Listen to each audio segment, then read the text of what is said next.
a bunch of other people in Tip's camp start hitting me up to shoot videos. Shot the guy, his cousin. I'm shooting with this other dude, Book, who's on the label. Yeah. So I'm shooting with like everybody around Tip. Okay. But adjacent. You T.I. adjacent. Exactly. But not because I'm roaching. They're hitting me up because they see Trey's videos. Yes. So then literally randomly, probably after like 2-3 years hanging around with Trey, I get a call from a number I don't know, and it's Tip. Wow. And he's like, hey man, we gotta shoot some shit. And I'm like, all right, the bet. particulars of your music videos exactly. are expectationally. So I'm like, bet.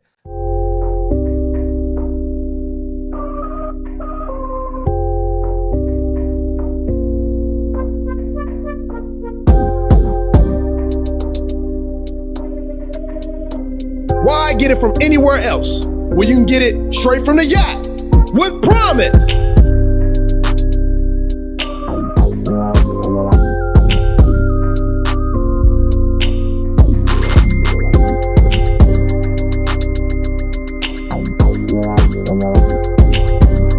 It's not a threat, it's a promise.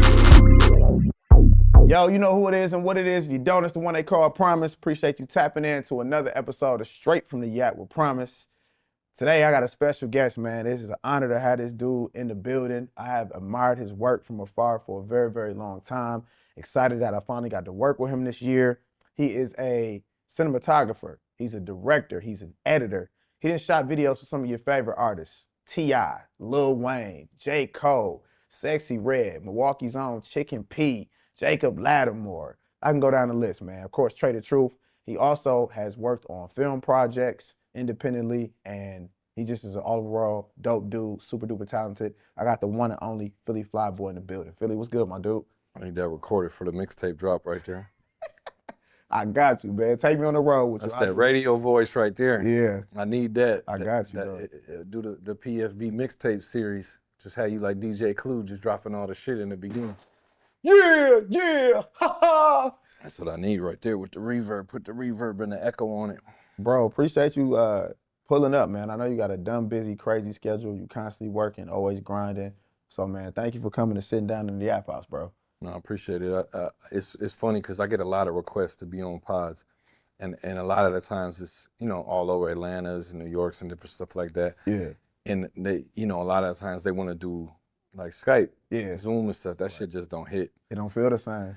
The connection's off, the whole vibe's off. So I turned down a lot of different pods, not trying to gas it up. Like, I'm booked the fuck up. Yeah. But I'm saying like, so whenever I can do in studio or if I'm available to do stuff like this, it always makes more sense to me just because, when you can actually talk to people or whatever too. It kind of eliminates the whole reason for the pod, I feel, if it's via Zoom, because then even with the consumer to watch it like that too. And being a production guy myself, I know that's a tough one for you. Visually. It's like the vibe is, and then the delay, it's not like, what'd you say? Yeah, huh? Yeah, you can't hear nothing. It's all weird as hell. So I appreciate you having me too, and being able to be on set. And the new set, man, what you got think, the man? fixings on this joint. You got all the fixings. Yeah. How'd you pick out all the stuff? Man, I just try to think of different things that match my personality, right? From music to video games, sports, women, fashion, just different stuff I like, man. Culturally, just wanted to put stuff in here to invite people into the crib. This is I feel like a pod is kind of like the man cave. Yeah, no, definitely, like it. Yeah, for sure. And it's gonna evolve over time. Like I may add things, take things out, depending on what the vibe is, but just give people a little taste of what my personality's like and things that I'm interested in. I got Thriller on vinyl. Oh yeah, Thriller. I got it on vinyl. I got the vinyl when I was 7 years old I remember I was on 20th and Layton. Ooh. And there was me and my mom were driving in the station wagon and we pulled over to a garage sale. Okay. They had the joints out. And they had the joint out and I got the Thriller on vinyl. I still got it. And so you still got, and that's crazy because now the whole wave records are popping now. Yeah, so you had it before it was even. Yeah. But I was a big Michael fan back then. I used to do the whole shit, dance in front of the mirror. Bro, listen. With the fans on. You ever put the fans on and dance? I swear, You had the glove? I never had the glove. I ain't go that far. The glove or the socks? But I had the white the dress shirt. You know how he did the dress shirt? Open the joint up, I'm in front of the mirror with the joint fans. blowing. Yeah, going What's crazy. that? The black or white video? Yeah, going crazy. Mike turns into a panther, bro. I'm saying, Like- but you gotta. So now here, look at. I'm gonna fuck you up with this. So what's so crazy is the black and white video. Perfect example. So the morphing, where it morphs between white folks, black folks, Asian folks. Oh, when they flipping. You know what I'm saying? Yeah. And it's switching Right. between people. Yeah. So that shit was like $1 million. And you talking in the And 90s. and not only that, because I remember when I like got into video, that was a big inspiration because I was a big Mike fan, and Mike was one of the music videos. If you look back, and that was like doing cutting edge VFX. It was an event. Yeah, like Anytime do he you dropped. remember when he drops into the My floor? favorite Mike video of all times, bro. When he drops into the floor To the sand, yeah. and all that, like the VFX and that, and black and white. And it was crazy because I was not recently, but probably a couple years ago, I was kind of influenced by the black and white video. Okay. And I'm like, yo, I want to do morphing, right? Okay. So I looked, just, what's the best way to do the morph, how to, and the way that you do it now is basically you kind of just, you got to get the shot almost exactly the same, mirror them out, cut out the person, and then create the transformation, right? But I could do it myself. Yeah. Like I didn't really need a lot of VFX help and all this other shit. So I'm like, yo, just out of curiosity, I'm like, yo, let me research the black and white video, because I know back then that shit was like, yeah. you know what I'm saying? They're shooting on film. Facts. It's a whole nother thing. So I looked, it was like $1 million just to do those VFX shots. Just for that part of the video. So $1 million for that. And I'm over here at the crib doing it. Yeah. So it was like one of those things where you just see how tech changes. But in the moment, now if I did that, no one even cares. But like when Mike did it, Yeah. I mean, that was like crazy. Of course. People like, dog, you had the fat Asian lady turn into like an old white man. Right. Like, bro. The video, like you said, even to this day, even though the videos, it's still the quality of how it looks like it's timeless. Yeah. We've never seen anything. I mean, for $1 million goddamn dollars. It better. But I'm Then saying the man beat up a car with a baseball bat, screaming, kept grabbing his meat. You know what I'm saying? But even like then turned into a damn panther. the whole video game in general, like I do a lot of work with Eric White. Eric White is Hype Williams' nephew. Okay, dope. So he was on set for like all the Pac videos, for the Nas videos, for all the big videos. Big hype videos. Belly. He was on set with Belly. Wow. So me and Eric worked together, and Eric was like little buddy, right? And now he's big buddy. Eric does a lot of film and TV. He's a big dog now. Okay. But when he was coming up, Hype was the man, and obviously Hype's his uncle, I think it is. That's his So family. Okay. They're family. It's either uncle. They're like first blood. Okay. So he literally me and him working together and whatever. And I didn't know, just because he's Hype's nephew. At first, I didn't know if like they'd ever worked together. He just followed in the footsteps. So of course I'm on set with him. And he's telling me about hanging out with Pac and Big and Aaliyah, and he was there for everything. And he was just like, at first the coffee guy. Okay. Then he started doing lighting. Then he started learning cam. Then he started so he's showing me all these different credentials that he's had throughout all these videos. Then he pulls out the pictures. Like, bro, he's like 19, 20 years old with Pac, with all these different dudes. Wow. And he was telling me that Hype would, and now I'm remembering what he said. So if the number's wrong or something, you know what I'm saying? But I'm close. He was saying that when in Hype's heyday, The height of it, yeah. to get him to write a treatment, Okay. and the treatment for people that don't know is the idea. So like the idea of the video. So like, hey, here's the song. What do you want? That's my vision for it. This is my vision. Yeah. So nowadays, to write a treatment, you got to have pictures, even video examples. Like the shit's So they still do the video board or no? They do like however you can razzle dazzle this shit. Okay. You know what I'm saying? It's damn near like flashcards now. They just want to see photos. They don't even care what you write on the thing anymore. Okay. So he was telling me that to get Hype, not to get the video, just to write a treatment, he would charge like 6 figures. Just for the treatment. And he would just write it. It'd be like 2 pages. Damn. Like a Word doc. Yeah, here you go. Yeah, so he would literally, that's the kind of money that was happening back in the day, pre, Napster and And you gotta think in the 90s and 2000s, especially late 90s, early 2000s, big budget music, the Big Pimpin' video, when they did that, they shot that in, I think, Trinidad or at Carnival or whatever, on a yacht. You know what's crazy? So Pimp C's not in that video. Yeah. Pimp didn't. Yeah. He didn't want to go. Yeah. So they had to go back to his house In Houston. Miami, No, or Houston. Okay. He was in Houston. Outside the Benzo. Yeah, that was at his crib, and they had to shoot him there. They asked him like 15 times, like, bro, just you know what I'm saying, it's gonna mess up the whole. And he just said he stood on it, like I'm not doing it. Right. So that's like, and now people are like, oh, that's crazy. So back then, like right now, if that happened to me, that's like a couple $1,000. We got to fly in, get some equipment, find a location, couple $1,000. Like back in the day, Pimp not being on set costs a lot of money. Probably cost a couple $100,000 to just go do that pickup shot of just him. But I mean, what are you gonna do with the video vixen in the car? That's what I'm saying. Right. Because they're shooting on film. They got full crews. You got 4 or 5 guys, probably 3 cameras rolling, full lighting setup. So it's like a different world. And when I hear those stories of just the amount of like he was telling me stuff. Eric told me a story. The other one that blew my mind was they wanted like Mr. Childs or something for lunch. Yeah. And they were like in Atlanta or something, and they had an assistant take the private jet to New York to pick up lunch and come back so they could have it on set. You talk about a budget, boy.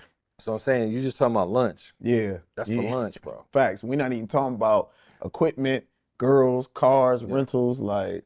And I mean, now it's so much different in the space. Like now you'll have 40 different directors writing a treatment for one video. Okay. And they all, and what's crazy is this how the labels kind of play it too. And what they'll do is they get a pool of directors. You're the artist. Yeah. Give us your song. Pitch. We'll have 40 people write for this motherfucker, even though the label knows who they're gonna pick. Oh, so it's a game.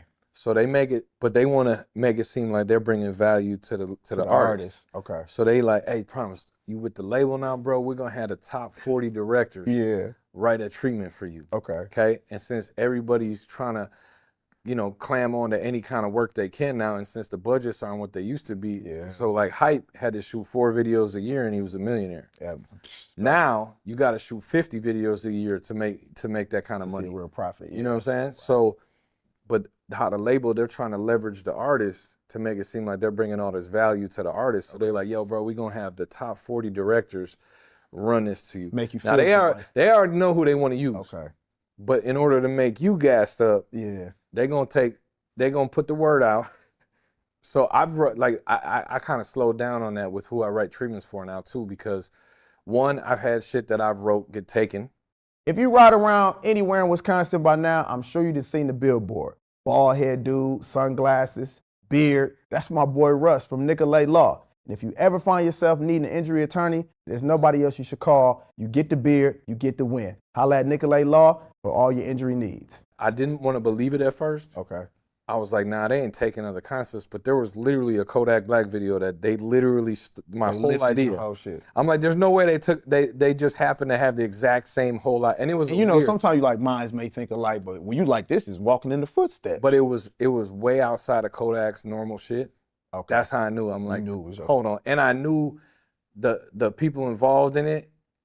Like, I knew the people involved. Yeah. And I'm like, yeah, they definitely saw that like that, but they knew their director that they wanted to shoot it. Yeah. He didn't have that concept. So they took my concept, told that director to shoot it. So let me ask you, okay, so like when you do film or television, obviously people can write scripts and you can, have your works protected. Yeah. When you have a treatment, is that shit just kind of fair game where like you hope people have integrity and they don't do that, but once you put it out there, if the artist picks it or not, is it like you might have to just take an L? Is there no way to protect yourself from people taking treatments? Is it just? I mean, I'm gonna be real with you.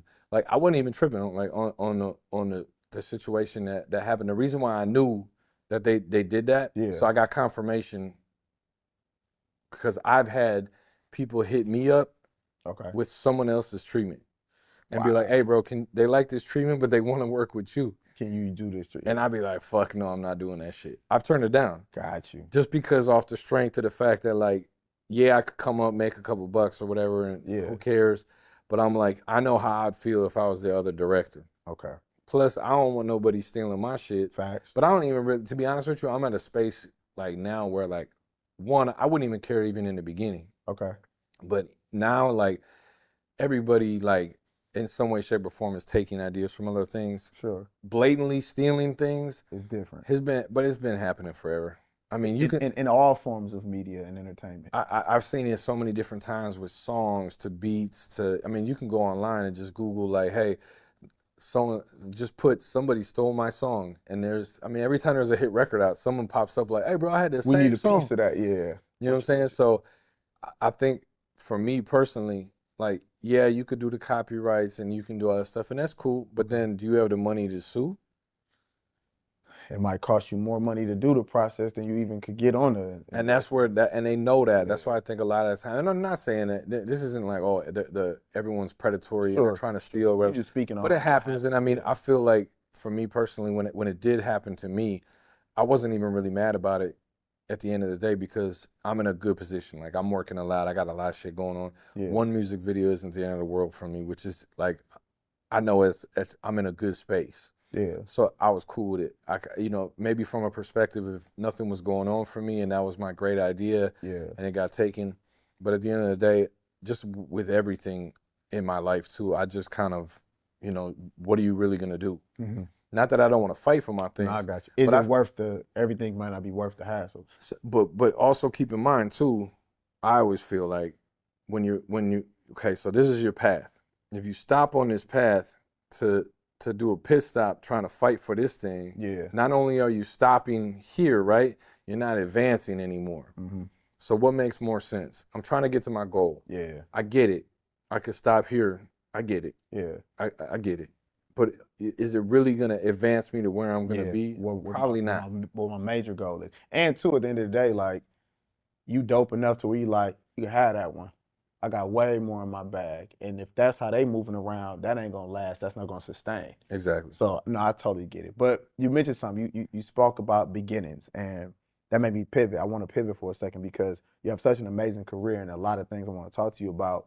But we kind of got to go back for a second, really, to your start. You know what I mean? Because some people don't know how you got in the game. And being that you from the 414 originally, I got to see some of your stuff early. I remember you shooting some of the dopest videos in Milwaukee, right? Before you even started shooting for all these major and these legendary artists. I remember seeing some of your content, shooting cats in the city and being like, yo, whose video is that? You know what I'm saying? Who's shooting this? And we see the Philly Flyboy logo and your name starting to come up and just the quality that you had even back then.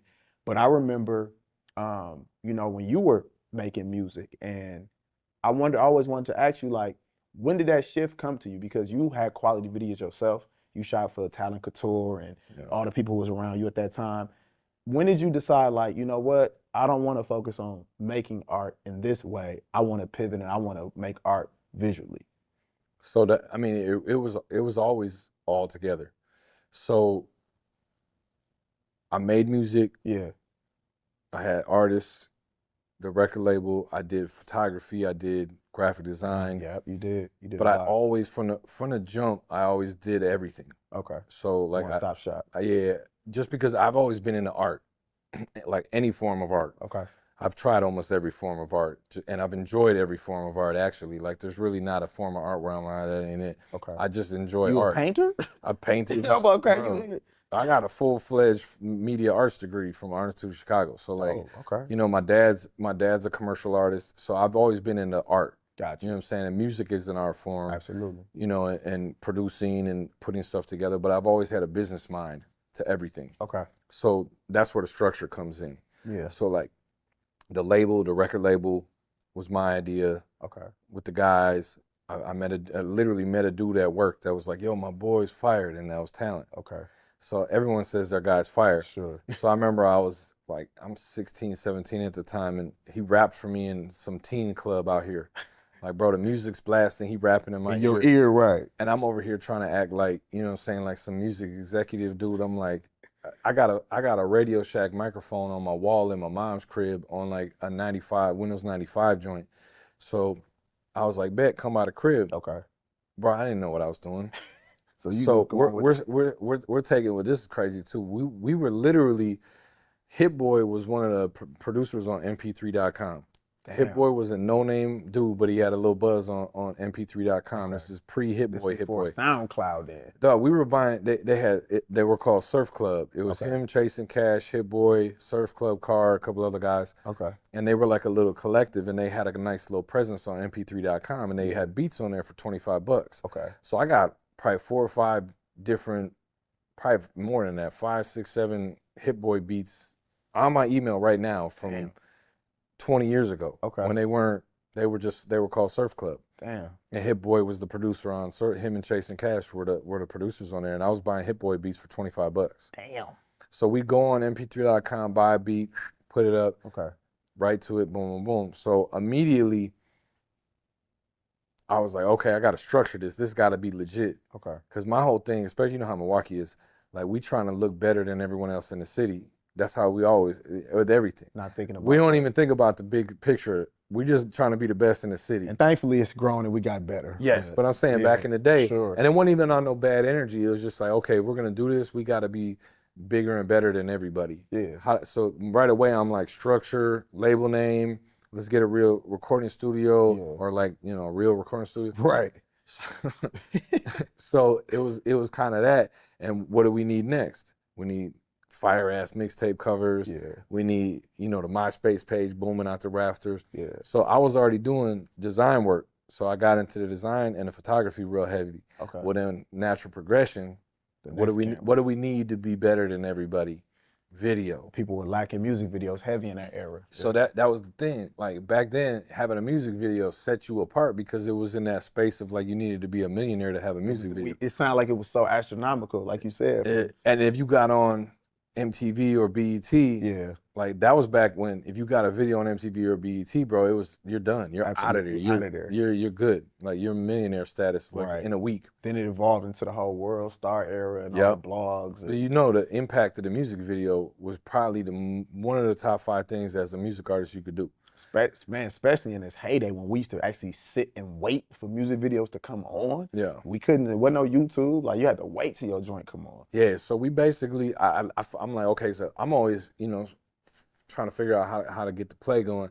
So I literally got a camera from my guy whose dad worked at one of the news stations here in town. Okay. And they could like rent cameras out from the station. Yeah. So we got a camera from I think it was Fox 6, Channel 12, one of these joints. Okay. And used that camera to shoot a music video. Damn. Okay. And then I found another buddy of mine who had rented lights, like they rented lights. Yeah. And these are like the big crazy lights. Like this ain't no like LED joints. It's like you could fry a steak on these boys that was so hot. Okay. So we got that going and we just put it together and then I figured out how to edit. But I was editing like analog, like with the tape originally. Okay. So like putting the tape in, finding the endpoint, finding or whatever, like it sounds crazy right now. Figuring that out and immediately the impact of the video was like, dog, it was like overnight. Instant. No one was messing with us at all. Second we dropped video, yeah, everyone in the city was like, yo, who are these dudes? Yeah. So immediately I knew this is it. We got to go this route. Okay. Forget everything else. We shooting everything video. Yeah. So then we collectively get everybody together. Bam. Fast forward, we shooting videos for everybody. Now people calling me to shoot their videos. Yeah. I'm telling them no. I'm like, no, not happening. Well, then they kept offering more and more money. Yeah. Because at the time, we used to keep it in-house. Because I wanted to just crush everybody in Milwaukee. Makes sense at the time. So that's what I'm saying. Yeah, no, I get it. So the motivation was like, we're trying to be the best. What's our leg up? What's our advantage? That's it. Yeah. So I'm over there doing my thing, and people keep calling for videos. And then Ray Rizzy was over there with us for a while doing stuff. Yeah. Then I'm shooting with Rizzy.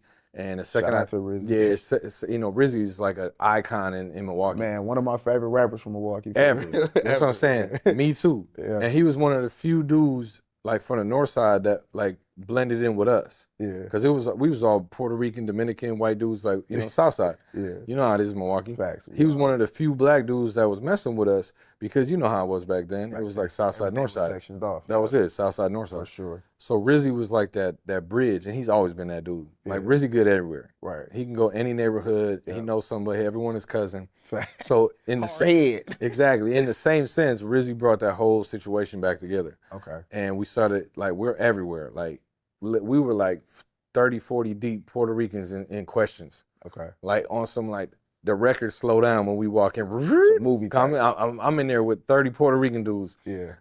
In the all black club, and I'm the only white dude in there. Yeah. And Rizzy right there, and he was Rizzy. Yeah. Like immediately people were like, hold on, Rizzy just brought in these motherfuckers. Who? Yeah. Yeah. So then immediately because we were with Rizzy, it was all good. Stamp. Yeah. Boom, and then it just started going crazy, and that's when I opened up and I started realizing, because we started traveling, going to LA, New York, all kinds of stuff. Like it can't just be about who's best in Milwaukee. Like no one even cares about Milwaukee like that. We have to make them care about Milwaukee. Got you. And the only way to do that is if we're all popping. Quality. So that's why really, to be honest with you, I opened my mind to like, okay, I can't think I'm the best in Milwaukee. That's not gonna work for me. Okay. I gotta think, how can I make Milwaukee look the best? Yeah. And that's gonna benefit me, and that's gonna benefit everybody in Milwaukee. Yeah. You know what I'm saying? And once I made that switch, that's when I started shooting other people's videos, and things started going crazy. And then, Cause was your first video outside the city? Was it Trey? Was Trey the Truth your first? Okay. What was your first one that got you out of the city working with other artists and major artists? that's a good question. Cause I don't know why, I always thought it was Trey. Okay, so it wasn't Trey the Truth. Trey might have been. Nah, it was probably Young Berg.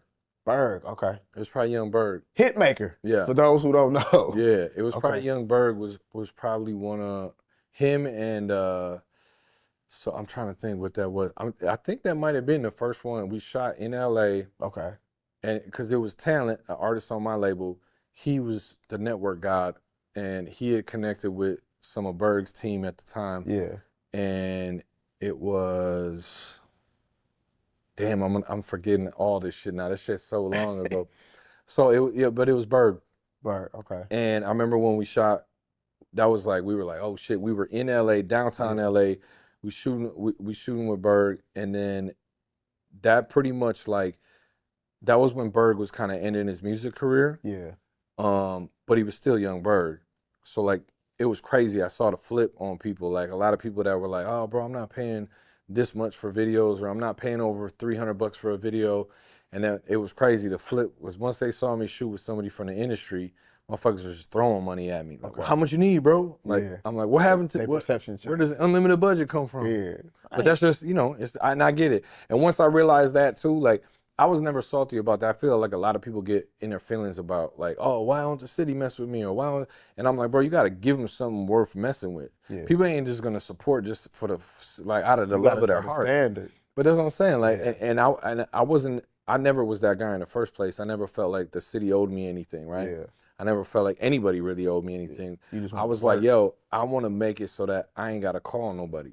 They're calling me. Okay. And the only way you're doing that is by throwing that flag in the air Let your shit speak for and keep itself. that flag Yeah. flying. Yeah. And that's what I did. I kept grinding with my team. Then I started working outside of the city. And like I said, the city started waking up to me crazy once I started shooting outside of the city. Yeah. And people always like, they like, the crazy shit to me in a lot of small cities is people knock that, right? Like, man, I had to leave the city to blow up. I'm like, yeah, motherfucker, that's what they need to Sometimes see you can do so working. much. Yeah.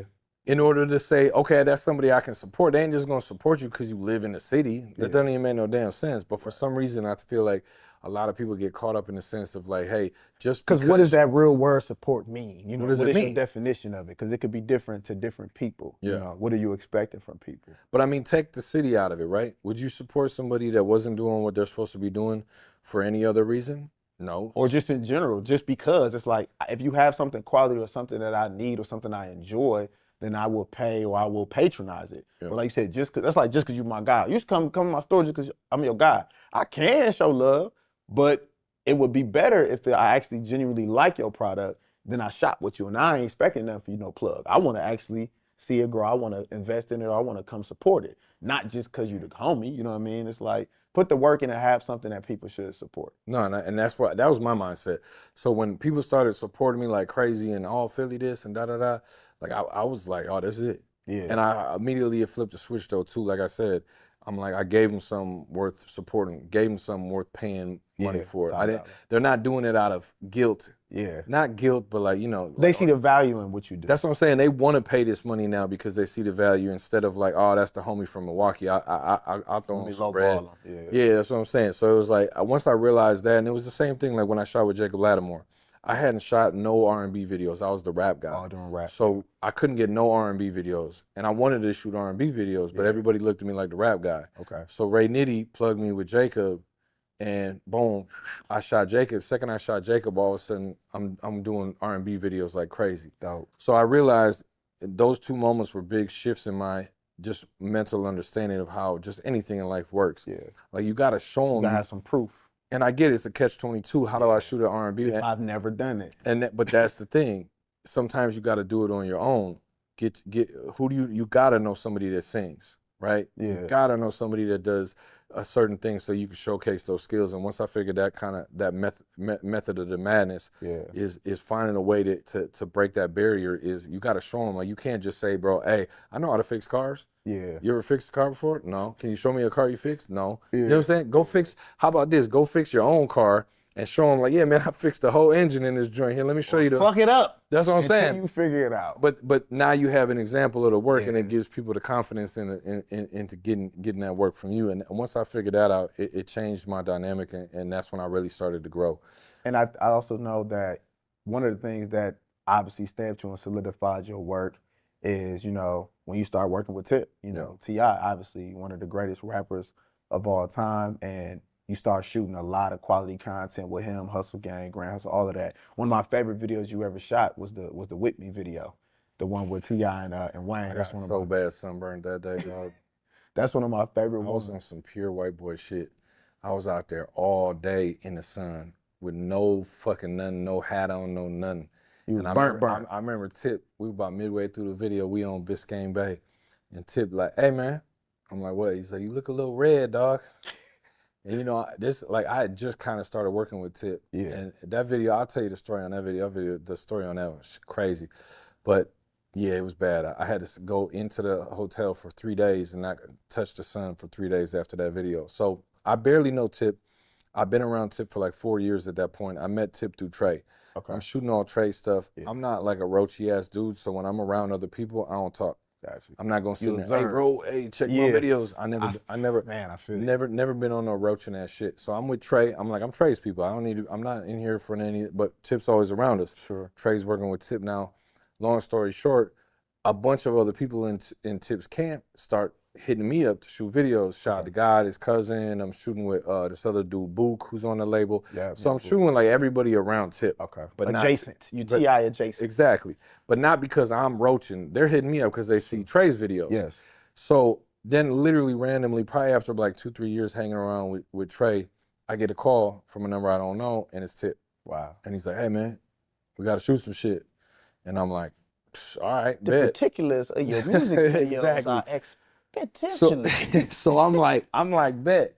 A bunch of other people in Tip's camp start hitting me up to shoot videos. Shot the guy, his cousin. I'm shooting with this other dude, Book, who's on the label. Yeah. So I'm shooting like everybody around Tip. Okay. But adjacent. You T.I. adjacent. Exactly. But not because I'm roaching. They're hitting me up because they see Trey's videos. Yes. So then literally randomly, probably after like 2-3 years hanging around with Trey, I get a call from a number I don't know, and it's Tip. Wow. And he's like, hey man, we gotta shoot some shit. And I'm like, all right, the bet. Particulars of your music videos are expectations. So I'm like, bet. A bunch of other people in Tip's camp start hitting me up to shoot videos. Shot the guy, his cousin. I'm shooting with this other dude, Book, who's on the label. Yeah. So I'm shooting like everybody around Tip. Okay. But adjacent. You T.I. adjacent. Exactly.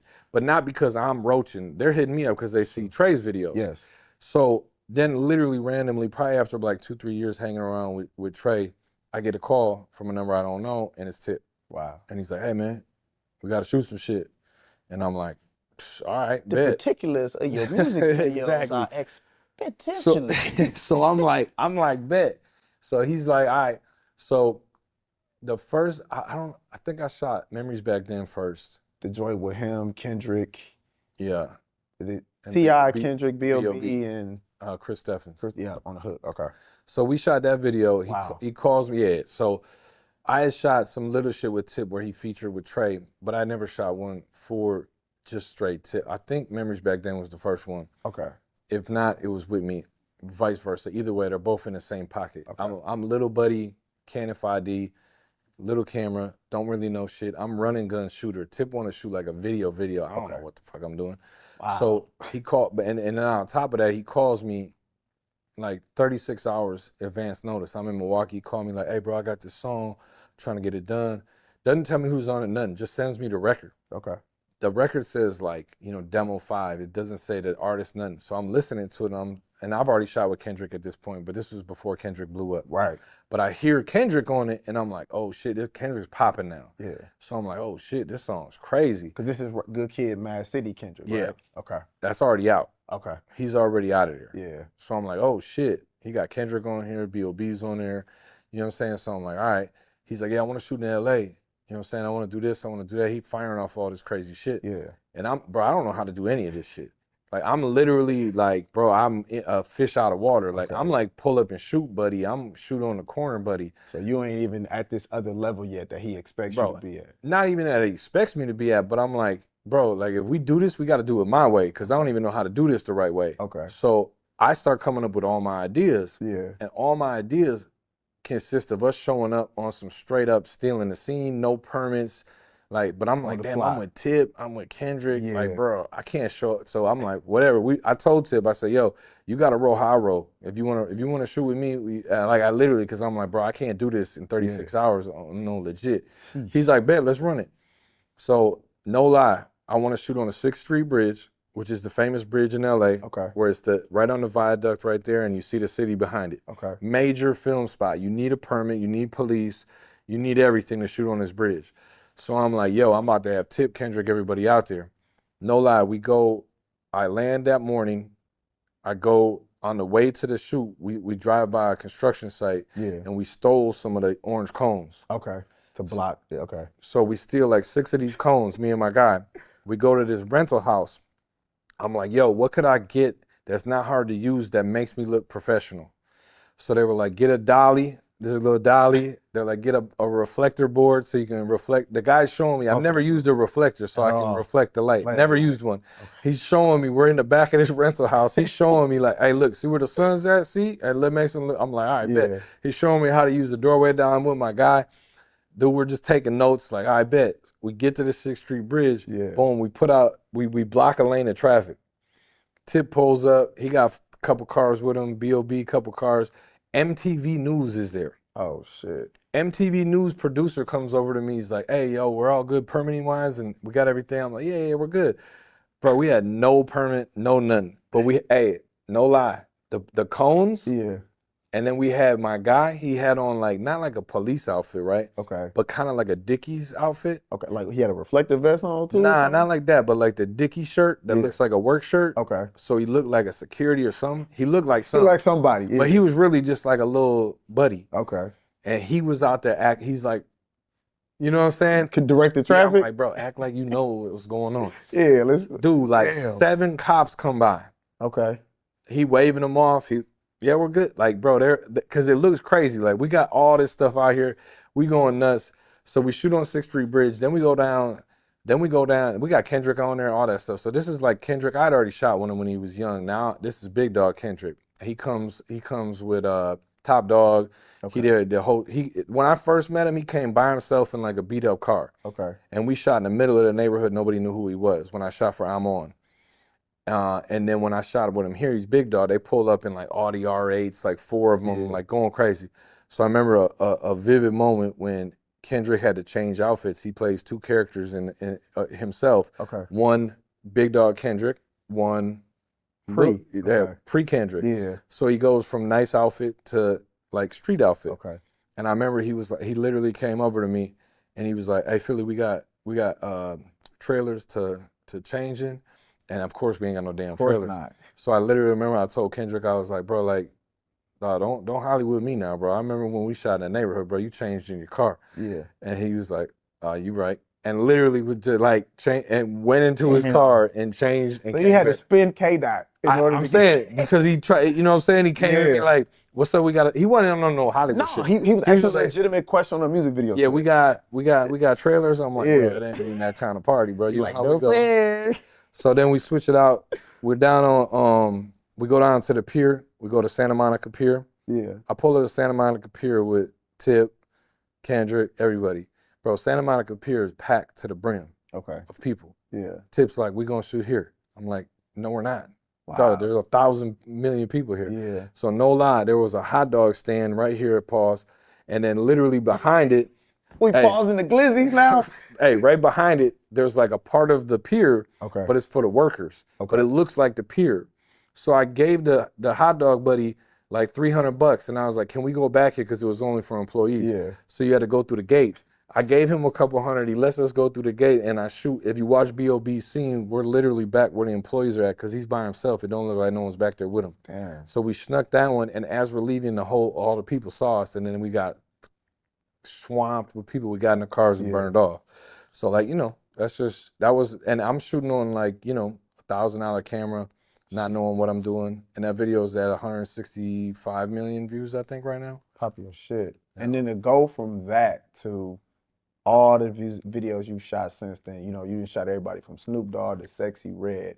And besides shooting music videos, you parlayed into, I want to talk to you briefly about going into, you know, film, the difference. Like, you know, you were a part of the apartment shit that they did, you know, with T.I., DC Young Fly. You shot the Soul movie. Yeah, Myron's on there too. Myron, shout out to Myron Drew from the crib. I didn't even, so people thought like I got Myron in that movie. I didn't.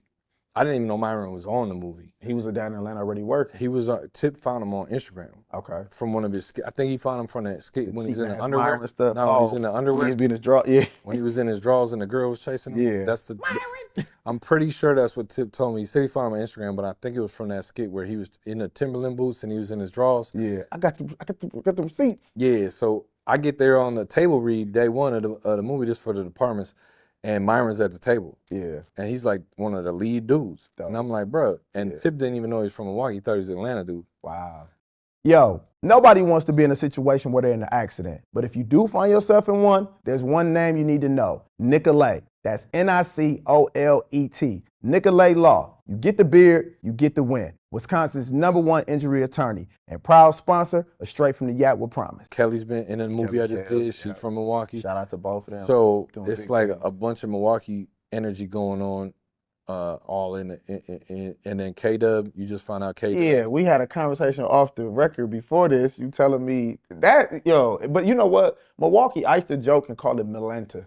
I'm like, Milwaukee and Atlanta have so many connecting pieces and stories, you know what I'm saying? Even look at our sports team, the Brewers and the Braves, you know what I'm saying? But so many connections. And but I mean, Tip's surrounded by, if you really look at it, he's surrounded by Milwaukee talent. He's, you know, he works with me all the time. He's got Myron on that movie. Kelly Kells is because y'all doing Apartments, not to cut you off, part 2, right? That's already shot. It's already shot. Okay. Yeah, I don't know what I'm pretty sure it's done, but I'm saying you got Myron around him, you got Kelly Kells around him, you got me around him, you got K-Dub around him. I mean, that's 4 or 5 people from Milwaukee. It's just with ties around Tip. Yeah, which is dope, man. And is there a difference, like, when you're shooting music videos versus shooting like television or film? Like, is your eye different, or is it the same approach? You just have to edit things differently. Nah, I think the biggest thing that I've learned with movies is coverage.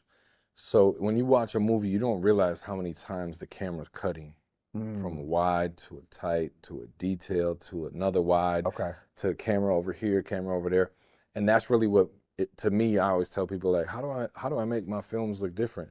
More coverage will immediately make it look like it's a higher budget film. Yeah. So doing the same take 12 times with 12 different angles. Yeah. I mean, creative angles. You don't want to just shoot anything. Just to shoot it, but right. More coverage of a scene. A lot of the times you see a lot of movies that are lower budget and it'll be like one take. Okay. And it's just this shot right here. And that's it. We never see a wide. We never see a tight. Okay. We never see your hands. You talk about something over here, we never see a cut to that.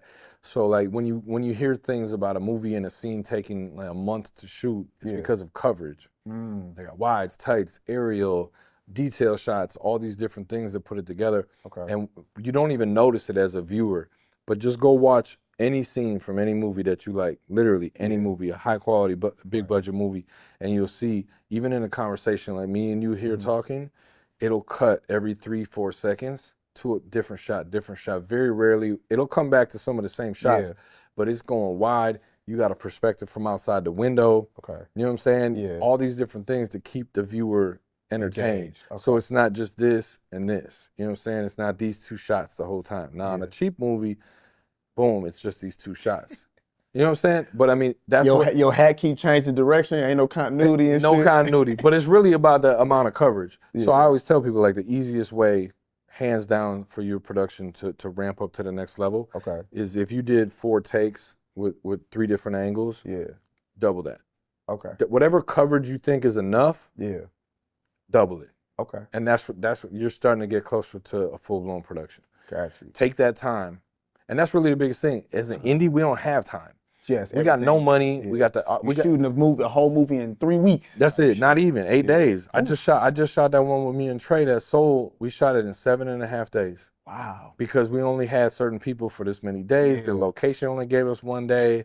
So we're doing 18, 19-hour days inside of that shoe store we shot in. So we're inside of that shoe store. We had to shoot 19-hour days because they only gave it to us for 2 days. So we have to shoot every single scene in there. Damn. So I'm saying, you know, it's harder to do that, but you just got to be as efficient as possible, because the more coverage you have, that's the biggest cheat code. Yeah. That and lighting. You get your lighting right and get your coverage right. Yeah. You've stepped outside of the Tubi box. You're gonna have to bring. Even though I love Tubi, and that movie's on Tubi. In fact, it is. Tubi's fire. Tubi has the best in the book. The best of both but you worlds. can learn Good or bad. But look at, and this is how I look at everything. Even like, you know, people from being from Milwaukee and all this other stuff too. You can learn how to do things right and wrong by seeing things right and wrong. I agree. You know what I'm saying? Yeah. So if you apply what's wrong to something that you see that's not correct, Yeah. dissect why it doesn't look right. Yeah. And then the opposite. So if you see something that doesn't look right and it looks wrong, sit down with a notepad if you're trying to improve your own skills. Yes. Why does this not look right? Okay. Well, this is inconsistent. Dude's got a mustache in this scene. Now you ain't got a mustache. You know what I'm saying? Like, dissect, right? Reverse engineer. Same thing with something good. When you see something good, sit down with a pad as a director, producer, whatever you are, editor, and dissect why it looks good. Well, the lighting looks good, the consistency, the conversation, write down why it looks good and start applying that to yourself. And that's how I got good at music videos, bro. I just stole everybody's stuff. Why does that scene look good? I used to watch Hype. Hype was one of my guys, and that's why I brought up Deb. I'd say, why does it look good? Because he's shooting low, wide. It's a low angle and it's wide, and it makes the dude look like a superhero. Okay, let me start shooting like that. I'm gonna implement the low wide in my shot, and then I see this, and so dissecting even the bad stuff. And I dissect my own bad stuff. I shoot a whole bunch of stuff I don't like, and I look and I'm like, why doesn't it look good? Why is this not hitting like it's supposed to hit? And then I learn from my own mistakes. So you don't just learn from watching Steven Spielberg. You can learn from stuff that isn't where it needs to be at, whether it's yours or somebody else's. You just take pieces of it, reverse engineer it, figure out why it was good or why it was bad, and then you take that out. That's a Philly fact. That's a big Philly fact. I like that perspective, bro. It's a big Philly fact. Now I know you're a super busy dude, and you got another project you got to shoot today. We're gonna have to have you back for a part 2. With your ass, I got you on a payment plan. That's a promise. And he said, that motherfucker promised to pay me. We got. That motherfucker ain't paid shit yet, but he promised to pay me. We got layaway for the camera, but that motherfucker promised to payment. But there's a game I play with all my guests, man, that I always do called First and Last. So I definitely want to have you come back for a part 2 so we can jump into some more dope stories you got. But I want to play my game of First and Last with you. So we got First and Last with Philly Flyboy. Philly, what's the first thing you do when you wake up? First thing I do when I wake up, I drink a C4 energy drink. God damn. White boy shit. That's some uber white boy. It make C4? It make your forehead tingle, bro. It gets you going, dog. That's like workout crack. I get it. That's I it. almost OD'd on C4 one time. Somebody see, gave they me the don't powder. even- The powder form, I ain't know no better. You on that powder? I was on that pop, man. I don't know what you're doing with the powder. They gave me I that wouldn't C4 even do the powder. The powder unregulated. The powder banned in 48 cities.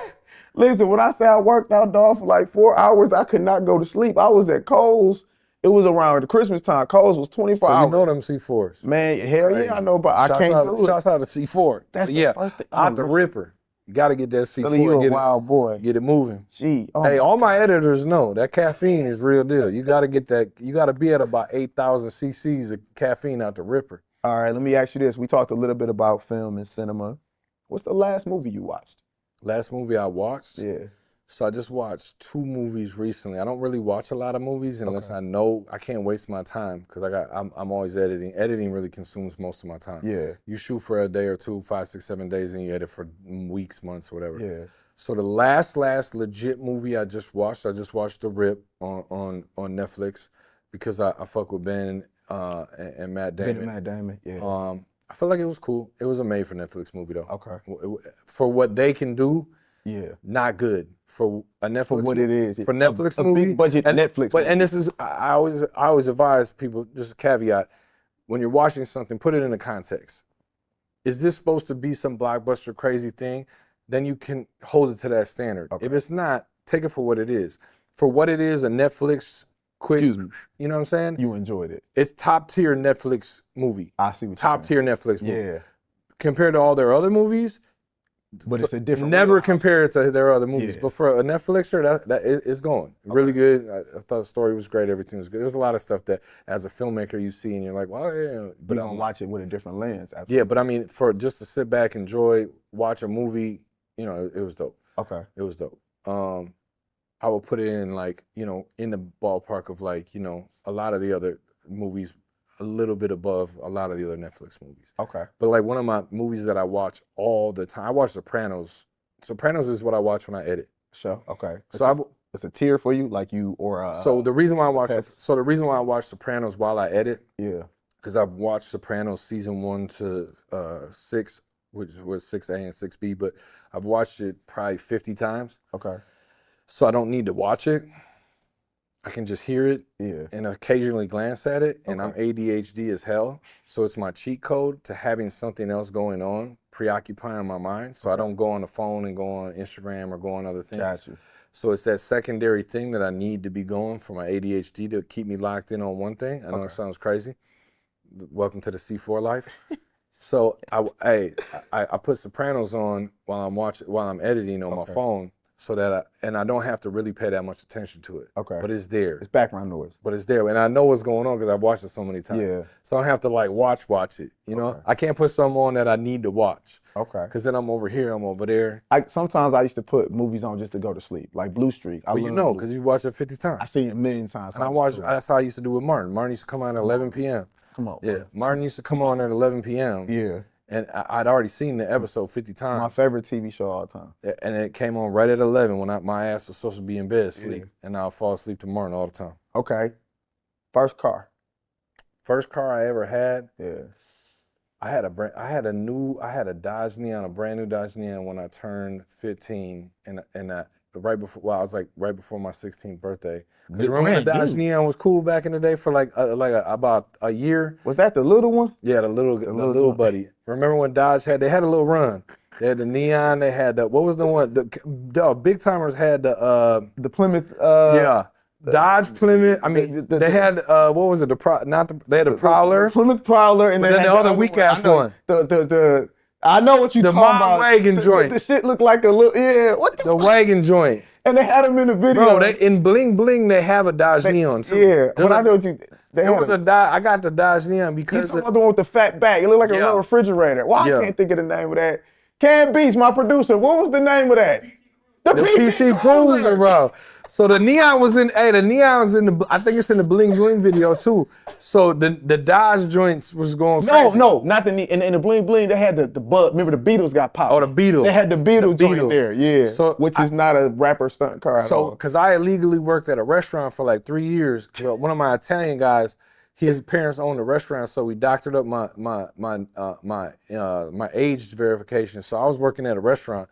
And I was just stacking bread to get a car. Okay. Yeah, I was literally damn near associated with the mob. So I've been working in a restaurant just stacking bread because I wanted a car. So I bought a car, bought a Dodge Neon, and got my license in my car the day of my 16th birthday and out of there. What color was your joint? Silver. Silver. Okay. I had the neons underneath that hoe too. All right, last one. What's the last thing you do before you go to sleep? So the last thing I do, I always pray. I don't pray like traditional pray. I've been in the church my whole life. I've been private school, all that We stuff. love the Lord. Yeah, so I went through private school through 1st through 8th grade, and then I went to public school and high school. Okay. So my relationship with God kind of changed when I got into high school because I wasn't getting it every day like how I was when I was at like Christian school. Yeah.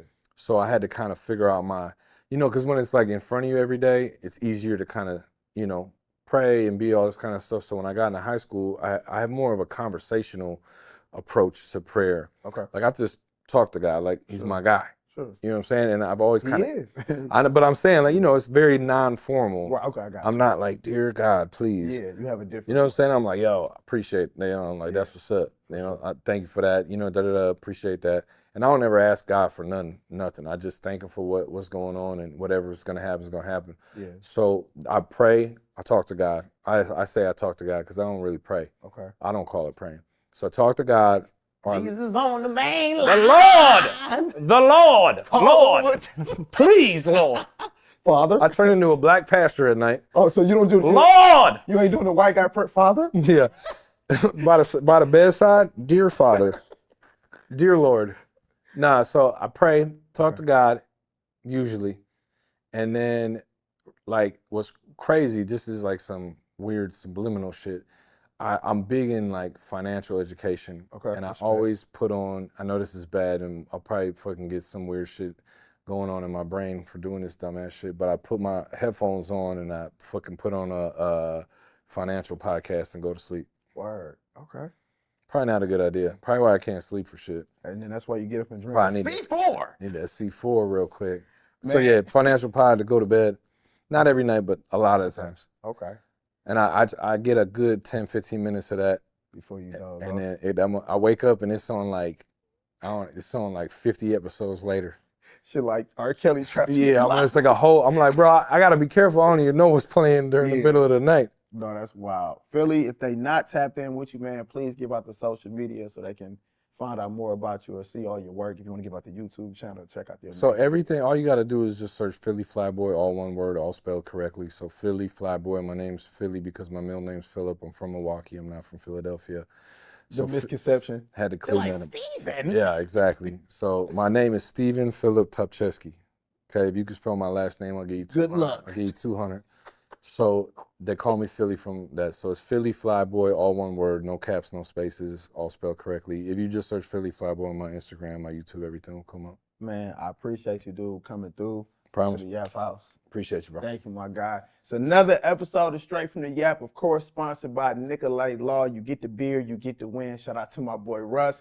Like, subscribe, follow, stay tapped in with us. We got more content on deck, and you already know it's not a threat, it's a promise. Yeah, dig. The Lord